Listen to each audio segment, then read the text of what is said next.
Excuse me, it's a little chilly today. September 2nd. So yeah, it's right the chill is right on time. In this video, we're gonna get into wow, I got an eyelash. That's bothering me a little bit. In this video, we're going to get into a very nuanced topic, and a topic that's not very much discussed, though I've done a video on it before. I figured I could do a better one, so I'm doing that now. Um, and it's a topic that we should have interest in, but we don't have interest in it, generally. Excuse me. And that topic is genius. What is a genius? What is the value of genius? First, genius as an individual and genius as a noun. It's an often misunderstood topic and an often misleading topic, but it's worth examining due to the fact that life experience, our life experience as human beings, is a thinking endeavor. As a human being, you are a thinking creature. Why go through life blindly listening to others or relying on our own misunderstandings? Why go through life being voluntarily ignorant? Which is what, on a large scale, for the most part, many of us are doing. Socrates, that goes back all the way to Socrates making note of this when he said, when he spoke of the unexamined life.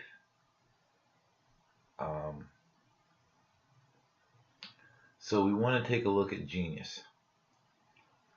First, Google's definition of genius. What is a genius? Google's definition of genius, or I guess I should have gone back. Before I go into that, I should say this is important. Meaning that this is important. So, what is a genius?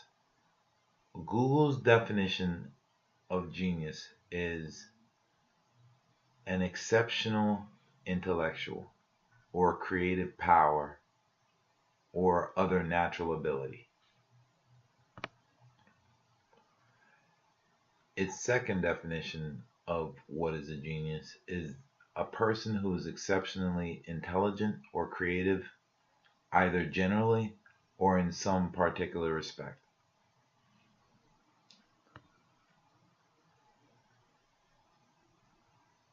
So, genius, what I got from those two definitions is that a genius can be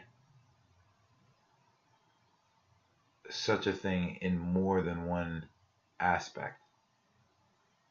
A person can be a genius at singing. A person can be a genius at a sport.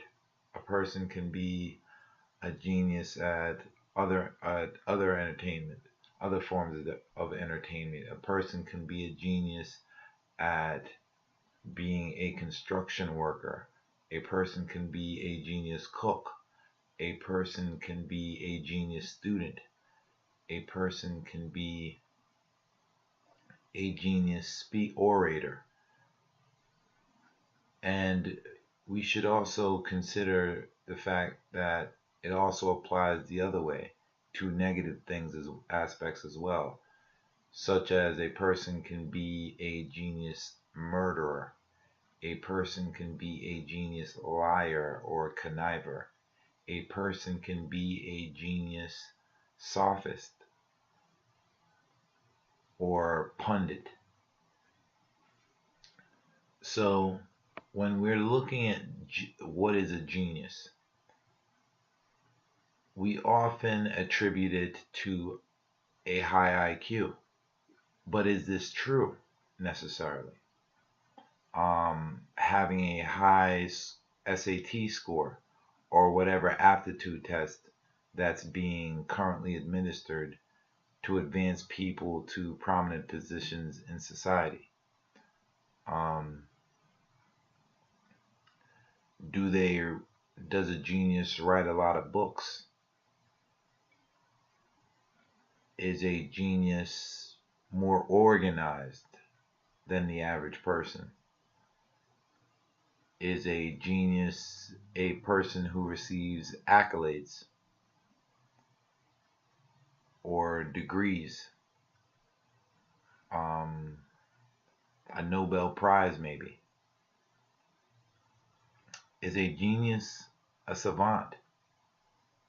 Is it a talent, a gift that someone is born with? These are questions that are worth pursuing and asking, because being that life experience is a thinking endeavor,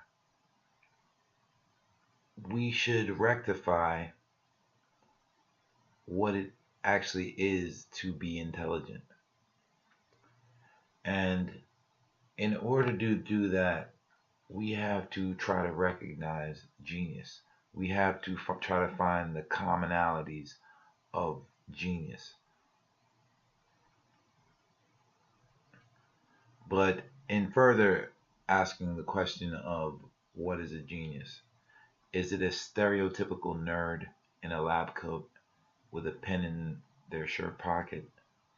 Are they exclusively or predominantly white males, as slanted history would have us believe? Is it someone whose ideas are readily accepted by the masses?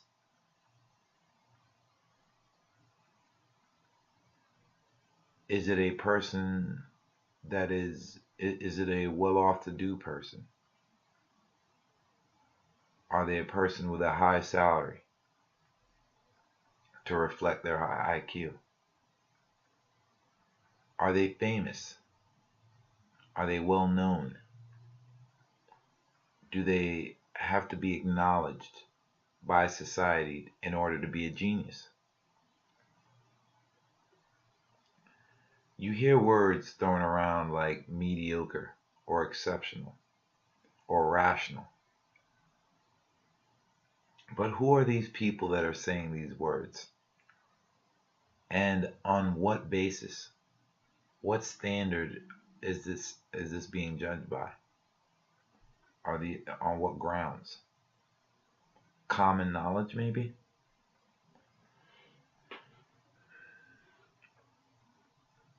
If we're talking, is a person with a great memory a genius?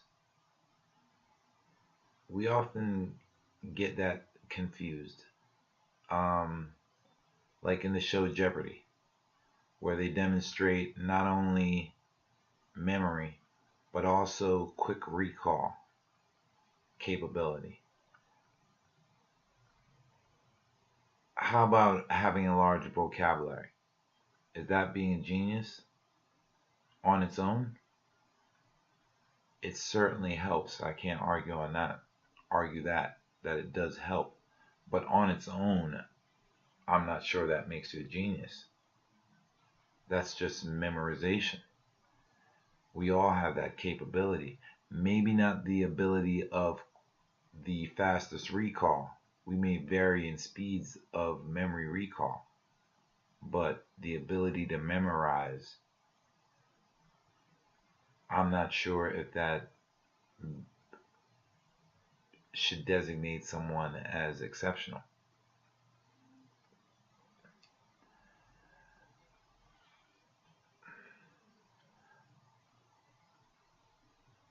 what I want to talk about what makes a genius special, because to me what makes a genius special is what also makes them not special. And in order to do that, we have to look at the characteristics of a genius. Now, the standard that's held out to us of what a genius is characters in history such as Einstein, Albert Einstein, Rene Descartes, Socrates, Benjamin Banneker. Well, Benjamin Banneker is not held up as prominently as the three former names that I stated before him, but he is a genius if you read up on Benjamin Banneker.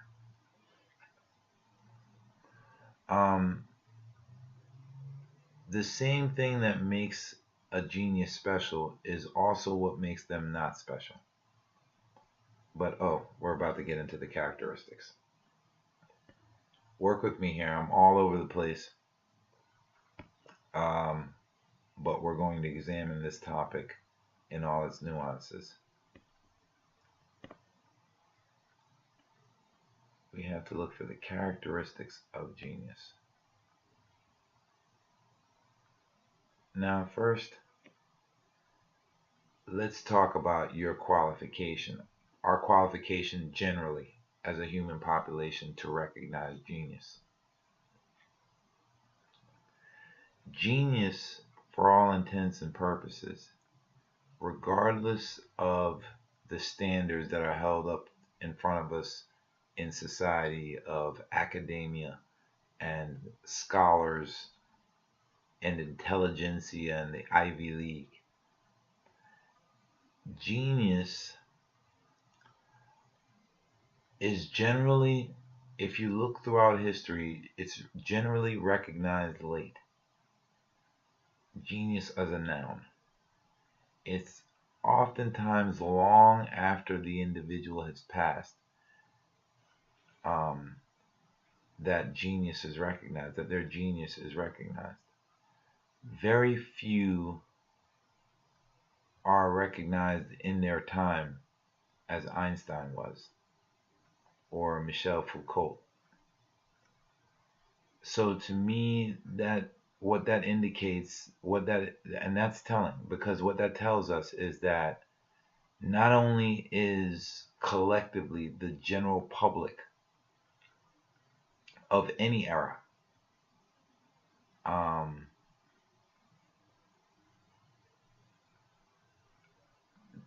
not only is it hard for us generally to recognize genius, but it's also hard for the intellects of any era, the so-called intelligentsia, for them to recognize genius as well. Now,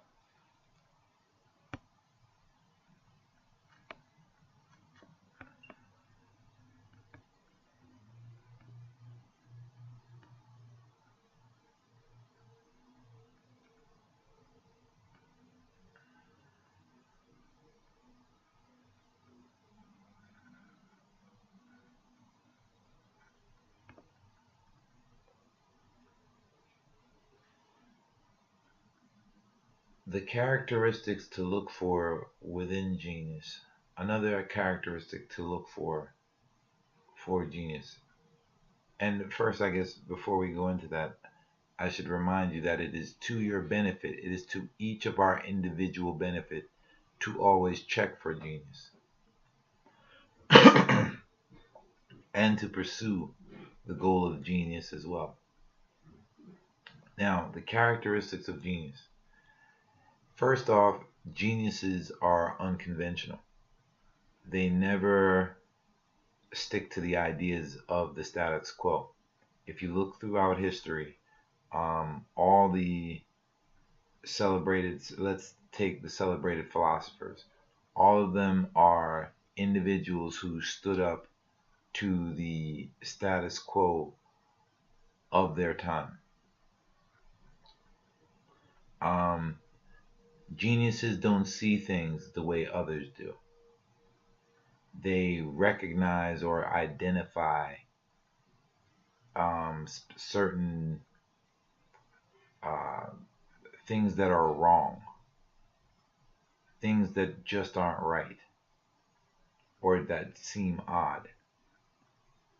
They are generally in conflict with the prevailing ideas. They are objective or independent thinking on some level. The more objective, the more correct, or the more genius, and the more accurate their answers are, the better their thinking. Um, being a genius can be a lonely endeavor for the most part. It's hard for a genius to find other people who see things the way that they do.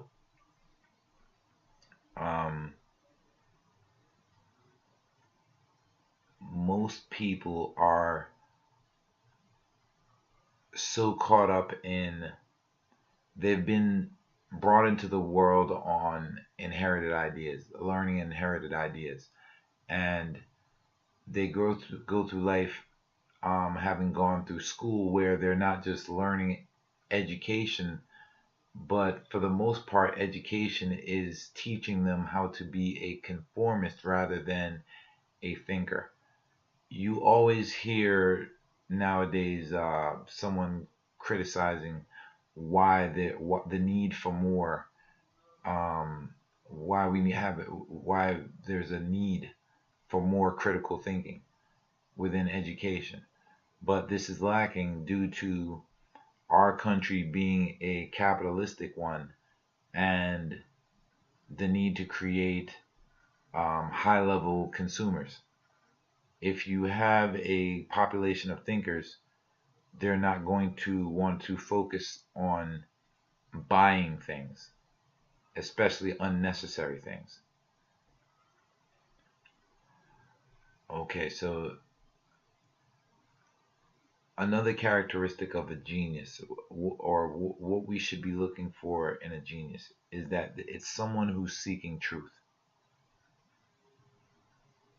They're seeking ideas that can't be debunked or refuted. Now, the reason why it's good to know the characteristics of a genius is because there's an issue in academia. I've noticed a problem, a major problem in academia. And it's a problem that apparently I'm not the first to notice. It's a problem that, correct me or pardon me if I get this gentleman's name incorrectly. Michel de Montaigne. He's a Frenchman. He complained against the pageantry of academia. He stated that he only wanted to learn things that were useful, which tells you that he thought that academia was wasteful, was a wasteful endeavor, at least to some substantially in some part.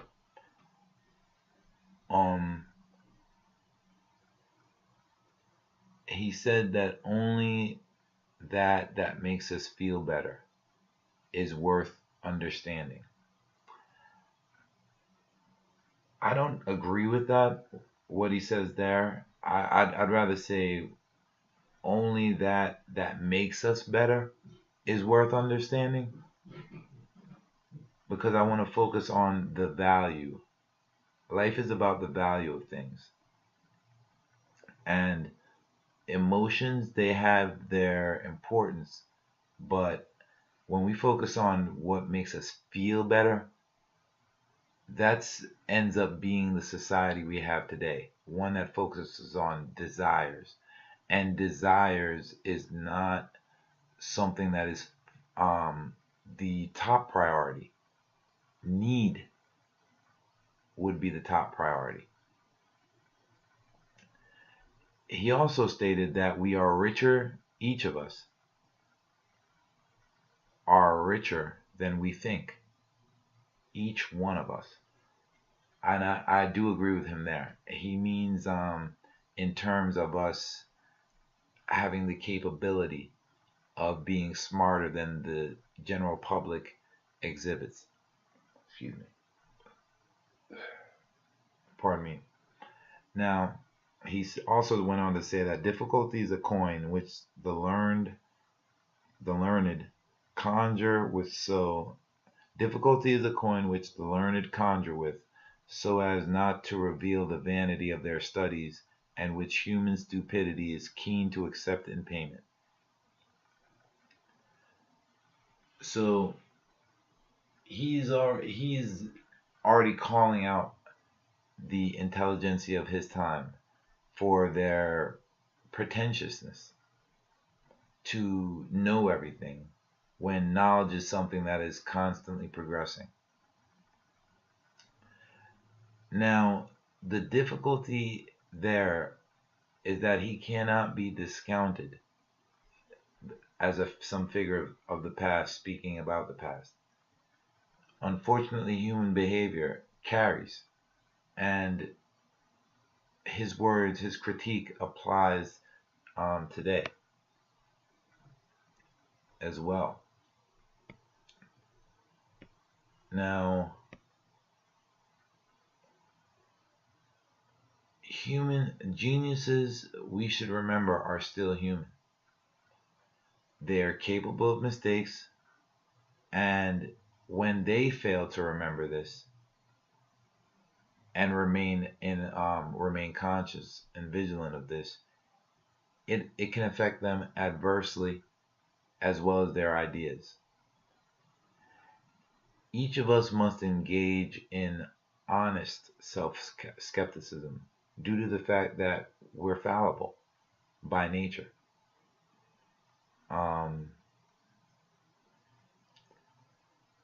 You must engage in self-skepticism in order to establish, develop, and maintain genius, or the ability of genius. Now, geniuses are just as, in many ways, are just as limited as the average thinker. Meaning that in their genius, they are only limited. The impact and capability of that genius is limited to the quality of information that thinker has access to, the quality of knowledge that they have access to. They are also limited by their cultural influences. In order for a genius to be to be as such, they have to transcend those two things. They have to transcend the quality of their knowledge as what of their time that they have access to, and they have to transcend the cultural influences of their time. Much of their thinking is wasted living up to genius stereotypes or an artificial standard that is set for them as a way for them to conduct themselves. This alone causes geniuses to be caught up too much, spend too much of their time in appearing to be genius, the appearance of genius. And that brings us to what Michel de Montaigne was speaking of in regards to the intelligentsia, the scholars, the Ivy League of today. Much of them are spending their time basically appearing to be intelligent. they're not really participating in any genius endeavor whatsoever. Genius is not what someone says that they are. Genius is something that is done. It is an achievement. It is what you do. It is an action. People are considered smart for what they achieve, what they do.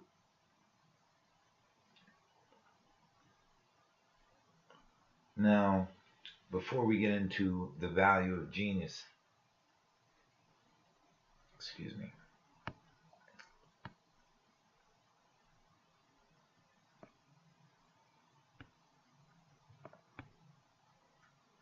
Before we get into the value of genius, you know what? Let's also talk about the war on intellect. The war on intellect, which has been going on since recorded history and continues to present day. I've mentioned this in a couple of other videos, examples of this in a couple of other videos. But we can use a quick example for today. How you're basically told that you don't want to be the nerd. The nerd is not the cool person. Even though we're human beings and our minds are our main tool from nature. Not a shell, not claws, not fangs, not wings. Not the ability to spit poison or swim deep in the ocean without any technological apparatus. But thinking, our minds. We're told that you don't want to be a nerd. Being a nerd is not the cool thing to be. Meaning the ideal thing to be. I mean, we are 40th in math and science currently, so that makes sense. That's why most of us we're engulfed and immersed in entertainment and other forms of escape, artificial escape like that, such as those. But before we get into the value of genius,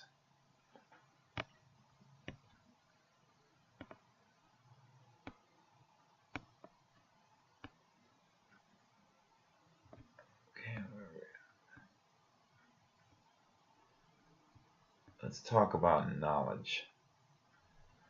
I want to talk about knowledge because you have book smart people, formal knowledge, and then you have actual knowledge, which is the knowledge of life experience, the objective knowledge. Remember, the more objective that a thinker is, that a genius is, the more genius they actually are. The more, meaning that the more that they're able to transcend their cultural influences, the cultural influences that they find themselves within, and the quality of the knowledge that they have access to, the more they are able to achieve actual genius. Now, Willard Van Orman Quine stated that the best knowledge we have is scientific knowledge. And he basically declared that there was no further need for philosophy. Martin Heidegger critiqued philosophy as well. He said that it degenerated society. Richard Rorty in the 70s, he basically told people to stop thinking and said that there were no foundational truths.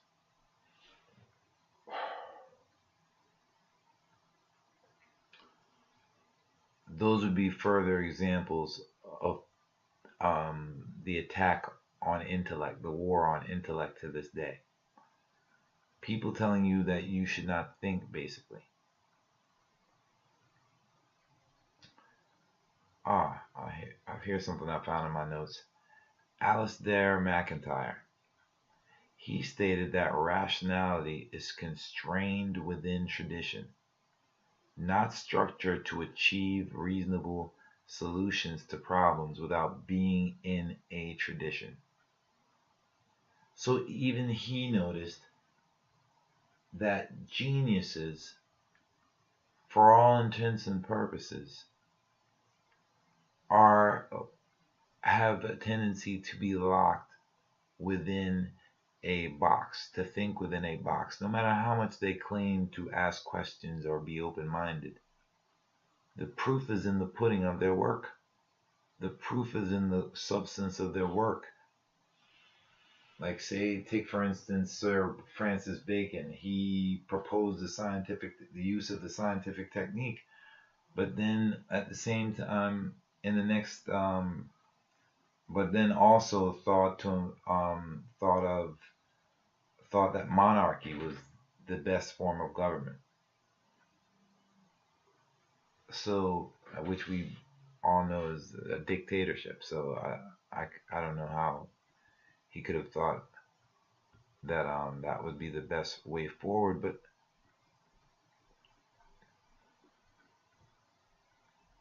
did I have a thinker? I could have sworn I had a quote about someone stating that thinkers are not allowed to be honest.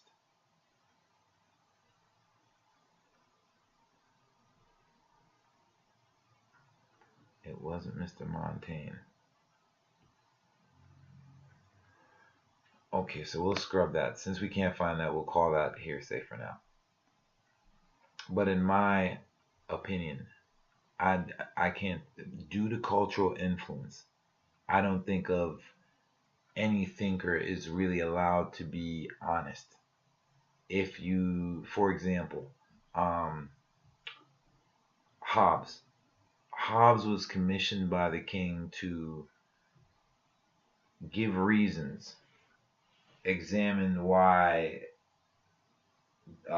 people would form a society. And of course, Hobbes, playing to the king, stated that the people had to, due to the frenzy of the state of nature. It would be a constant state of war, so the people needed to form a state due to the need for a society. So that's the reason why. He also went on to say that the people needed to submit to the king, to the rule of the king. So Hobbes, though regarded as a genius, as you can see, he had to think within a box. He could not be honest. He was being disingenuous, and that's how we should also look at today's intelligentsia. They're coming up in a world where, in this society that they come up in, they assume that the society's point of view is correct, regardless of how objectively false and corrupt that view may be. The scientists and the physicists and the theorists and the intelligentsia at large look at their ideas from a biased lens of their cultural influences. And when I say their cultural influences, this includes some of their religions, whether they have one or not, whether they have a religious view or not, as well as the influences of their economic system, such as capitalism, competition. You'll find a lot of thinkers competing with each other to the detriment of the truth. And you'll also find another issue when it comes to the culture within the intelligentsia, which Michel de Montaigne, as I articulated to you earlier about. Now let's move to the value of genius. First off, we've already spoken of um, that it's beneficial for you to know genius. But let's talk about the value of genius upon human society generally. Genius is to help others. We are all individual members of a social species, after all. What good is genius if it is not to benefit other people? That's almost like the tree falling in the woods and no one being around to see or hear it fall. Yes, it fell, but it's as if it didn't. If the person who came up with air conditioning never revealed those plans to anyone, would that be a beneficial idea if none of us still had air conditioning? Can you imagine living in Las Vegas without air conditioning? So the value of genius is it being shared, not just thought of, not just someone being a genius. It is in it being shared. And some ideas, some genius ideas are for commercial use. And there's nothing wrong with that, as long as that commercial product is actually is actually beneficial to the population and not denigrating to it, which a lot of our technologies can be. Um, Many products I consider useless because some people just because something is popular does not make it beneficial. That only makes it popular. Take for instance the Pet Rock or the Lucky Rabbit's Foot. These things sold out like crazy, but were they beneficial? Do you see what I'm saying? And regardless of, do I want to say regardless of our impulsivity, our emotional attachment to it at the time, remember we have to transcend emotions as well in order to achieve our level of genius. In order for a genius to achieve a level of genius. Now, I've heard it said that genius is something that people are born with, that there are very few geniuses, or very few people that are capable of genius. Now, I want to say that I agree in part with that, and I disagree in part with it. I disagree, which if you've watched any of my previous videos before, you know about the whole conflict aspect of life, so you understand why that's my answer. Why a contradicting answer is my answer.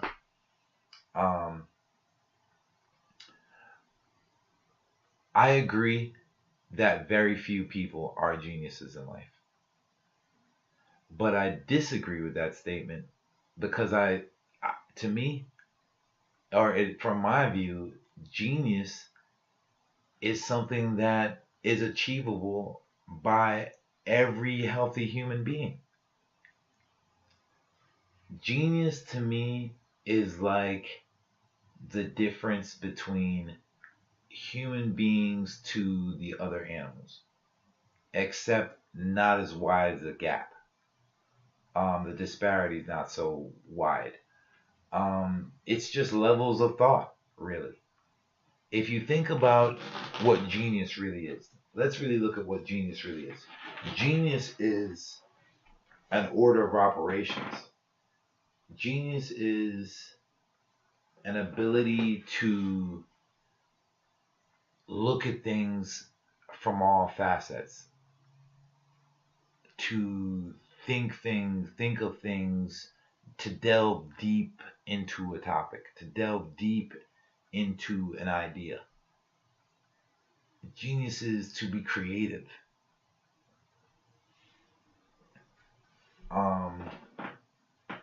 It's to it's to search for something when you don't even know that you're what you're looking for. It's almost like you're searching for consistency and inconsistency at the same time. You're trying to find an idea. You're proactive in seeking out ideas, in seeking out profound. But there are bad ideas that can be profound, and there's also bad ideas.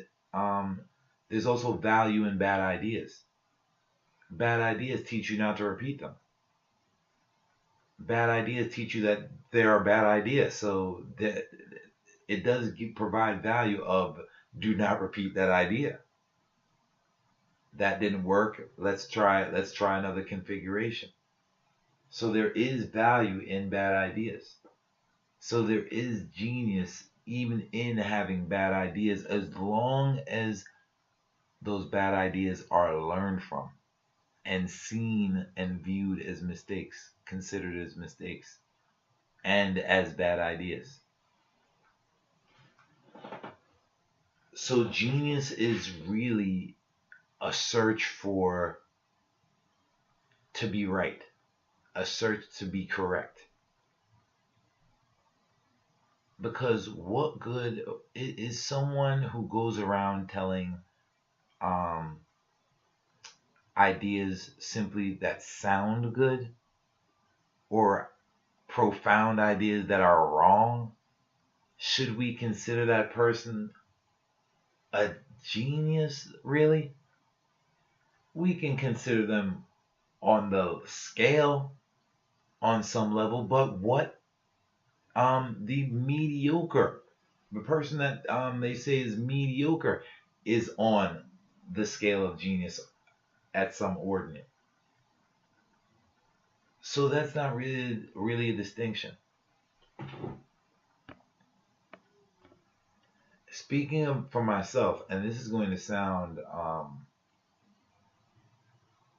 egotistical, I guess, in a way, but at this point, I don't care. I mean, I'm just speaking honestly here. Speaking for myself, one way I recognize the genius within myself is when I would hear ideas of the smart people that are put forth in society on television or on the radio or on the internet or in school or in church or even my parents. It's when I would have ideas in my head and I would realize that my ideas were better than the ones that these people were saying. After careful rethinking and rethinking of them. It's to hear everyone else believe the idiocies of the pundits and assume it as their own gospel. This is why being a genius is lonely. A genius is objective in thought. Now, I'm still speaking for myself here. In terms of myself, I notice that I think better when I'm unkempt. You know what I mean? I don't know what it is with that. They said Socrates was unkempt, and I think Socrates is one of those guys that was only limited to the quality of his information. Put him in any era, and the man would have been a genius because of the way he used his mind, the way he delved into topics. The same thing with Spinoza. And you know what? Spinoza is another example of the war on thought. Spinoza had to release his writings. He made a request, a special request, that his writings be released after his death. That is how much he feared the backlash of being honest about his thought. And don't believe that doesn't continue to this day, because I've done a previous video on the influence on religion on our society. Another thing, going back to knowledge. Knowledge, for as powerful as it is, truth, for as powerful as it is, facts, for as powerful as they are limited in their power. Do you know what they're limited to? To our emotions. Generally, in our mob mentality, it is our emotions and our reaction to facts, truth, and reason and logic that decide what is true, especially within a democratic society which focuses on what is popular being the deciding factor.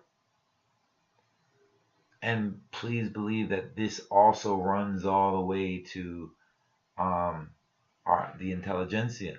Much of their ideas are decided via consensus.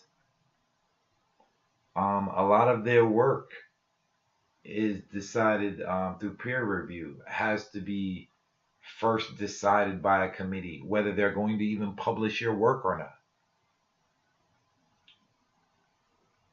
So there's all kinds of things that's wrong with genius as we currently put it forth in even first world society. And that's the reason why we haven't solved any problems. We haven't tried to be 100% accurate. Even the intelligentsia. They're too focused on looking at things from the human perspective. And that's not the ultimate genius. That's only our level of genius. But at the same time, without them focused on that,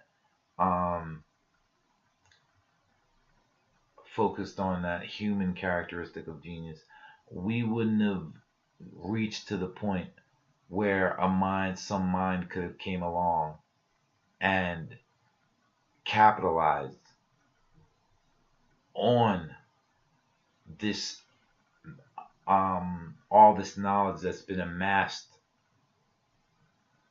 all of this time, over time, and given it consideration to look it over and give it the proper consideration. Because knowledge is, or an idea, is like a Rubik's Cube. It can be twisted and turned and reviewed in all types of fashion and manner.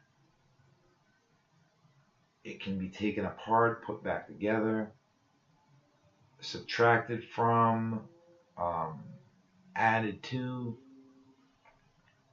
It's all a matter of how you consider things. So one day I just decided to, here we go. And this is speaking for myself now, because I hear other guys, I hear other smart people speak, and I just wonder, when are they going to demonstrate their genius? Like, I hear Sam Harris talk, and he speaks well. Is he a speaking genius? I hear Neil deGrasse Tyson speak, and is he I'm just going to say that he's an astrophysicist by his degrees. But is he a genius? Has he had an original idea?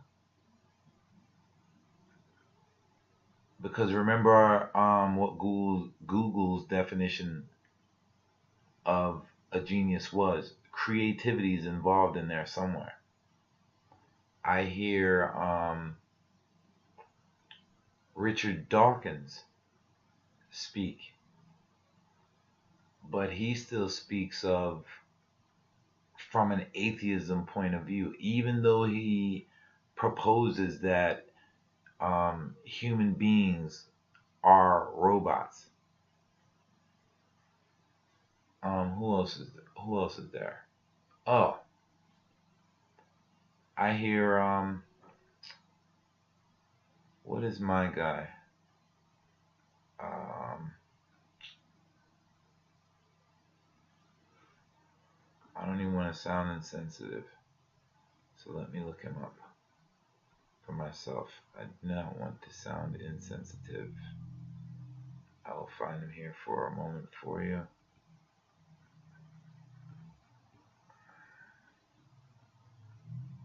I do not.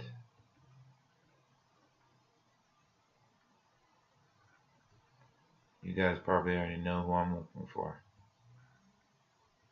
Yeah, you do. Stephen Hawking. Now, Stephen Hawking. Stephen Hawking.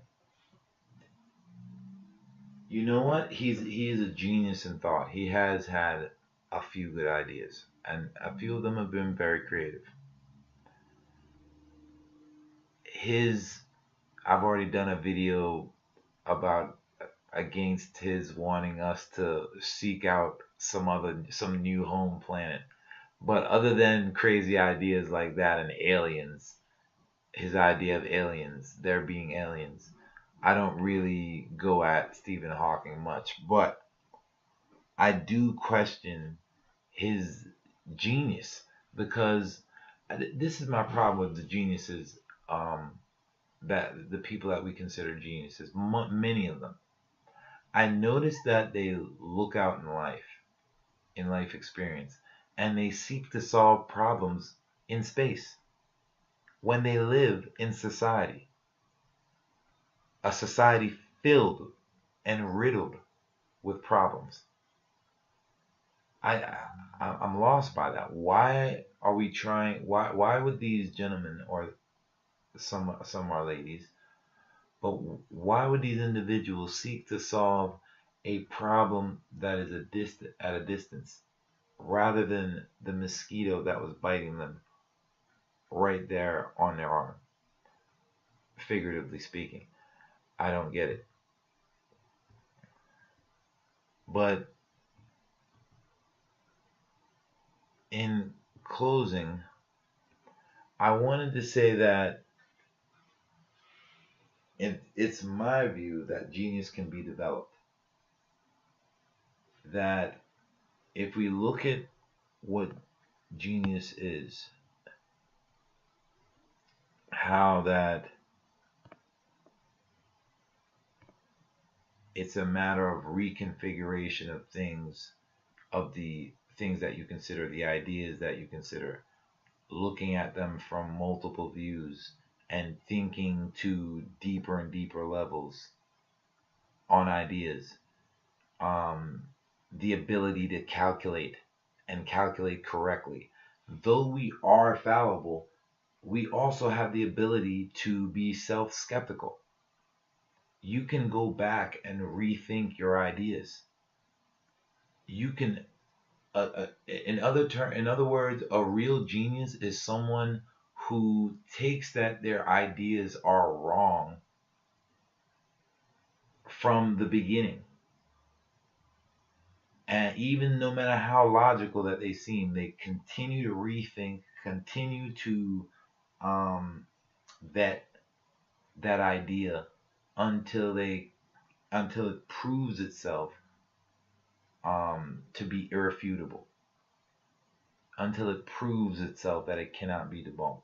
That is what a person that is truly dedicated to trying to be achieving the genius level should be endeavoring to be. That should be the ambition, and that should be what each of us are trying to do, regardless if we are genius at other vocations as well, or have other talents as well.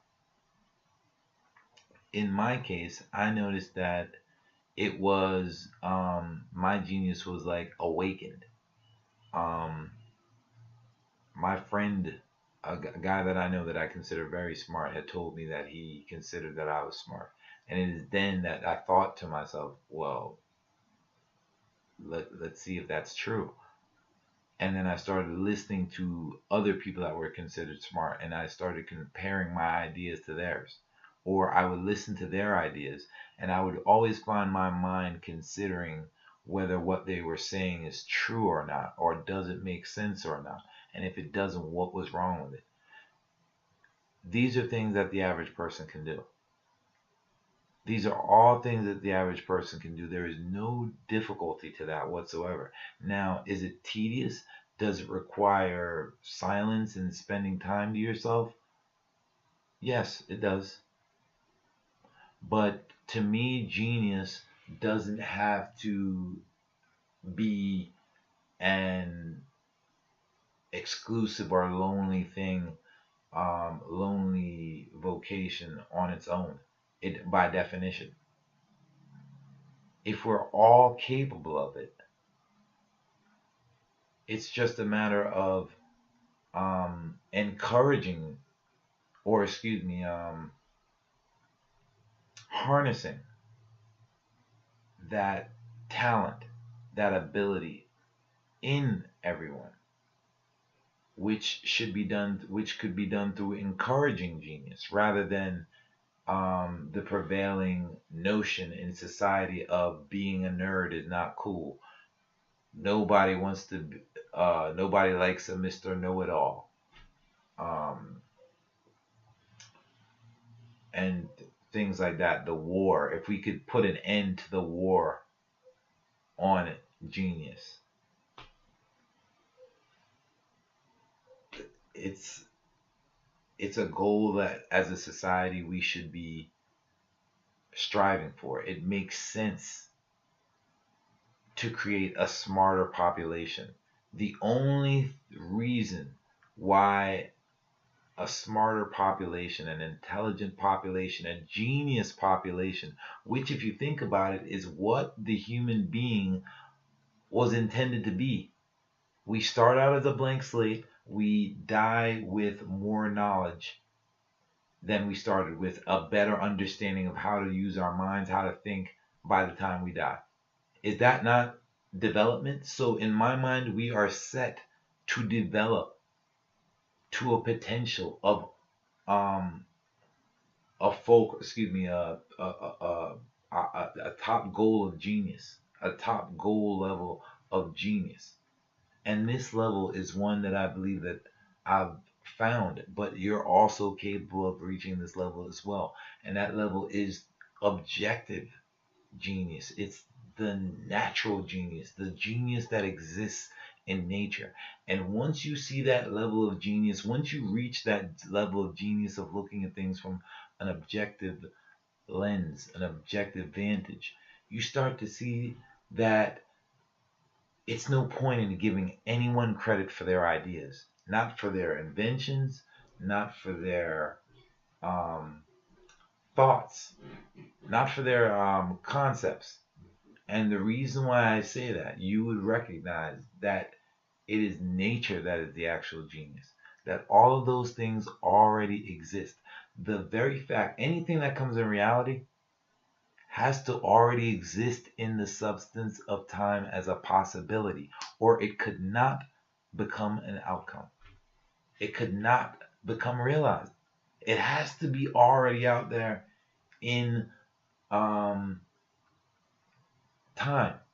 And time exists from its very inception as a realm of possibility. It's rows upon rows. Each moment are just rows upon rows of possibilities. And conditions have to be met for those possibilities to be realized. What other thing was I just about to touch on? Oh, it was a great point on this, and I just lost it.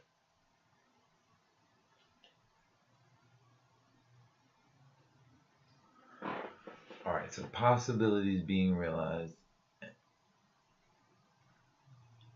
But basically,